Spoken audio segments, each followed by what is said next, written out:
So finally আমরা পৌঁছে গেছি রা বাংলাতে। তো আসলে আমার ভিডিও পার্ট বাই পার্ট আসতে অনেকটাই লেট হচ্ছে, তার কারণ একটাই যে আমার ইন্টার্নশিপ স্টার্ট হয়ে গেছে, সেই কারণে আমার ভিডিও আসতে সত্যি অনেকটা লেট হয়ে যাচ্ছে। বাট আমি চেষ্টা করব তোমাদের সঙ্গে প্রত্যেকটা ভিডিও খুব তাড়াতাড়ি শেয়ার করার। আর এদিকে দেখো, আমি যেটা শুরুতেই বললাম যে আমরা ফার্স্টে এসেছিলাম হচ্ছে রা বাংলাতে।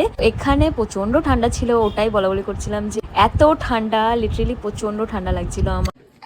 লোকাল চায়ের দোকানের মালিক। এখানে খুব ঠান্ডা গাইস, আমি নরমাল একটা সোয়েটশার্ট পরে চায়ের দোকানের আরে মালিক। চায়ের একটা বইতে পড়েছিলাম যে এই চশমার থেকে হ্যাঁ, সানগ্লাস পরায় চোখে নাকি ঠান্ডা লাগে না। মিলেছিল কি? হ্যাঁ, মিলেছে। মিলে গেছে। তো এইদিকে আমাদের ফাইনালি এন্ট্রি হচ্ছে। আমরা অনেকজন গেছিলাম একসাথে, প্রায় 68 জন। আর তারপরে ঢোকার পরে আমি তো জাস্ট ভিউটা দেখে অবাক হয়ে গেছি যে এত সুন্দর, কিন্তু একটাই প্রবলেম, এটা হলো দেখতেই পাচ্ছ চারপাশের ওয়েদার, মেঘ না কুয়াশা আমি বুঝতে পারছি না, বাট এত সাদা হয়েছিল যে তাও এখন একটুখানি ক্লিয়ার হচ্ছে, মাঝে মাঝে ক্লিয়ার হচ্ছিল আবার মাঝে মাঝে কোথা থেকে কত মেঘ চলে আসছিল। চালা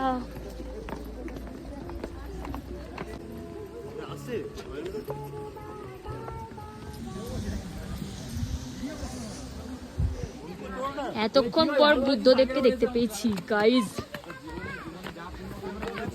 এখানে যদি একটু রোদ থাকতো না। তো এটা হচ্ছে সেই বুদ্ধদেবের একটা মন্দির। তো ভেতরে আমরা কেউ যাইনি, কারণ আমাদেরকে টাইম লিমিট দিয়ে দিয়েছিল যে এই টাইমের মধ্যে আমাদেরকে আবার রিটার্ন আসতে হবে। আর এটা যে দেখছো, এখানে হচ্ছে কয়েন ফেলছে এবং সবাই সবার উইশ করছে।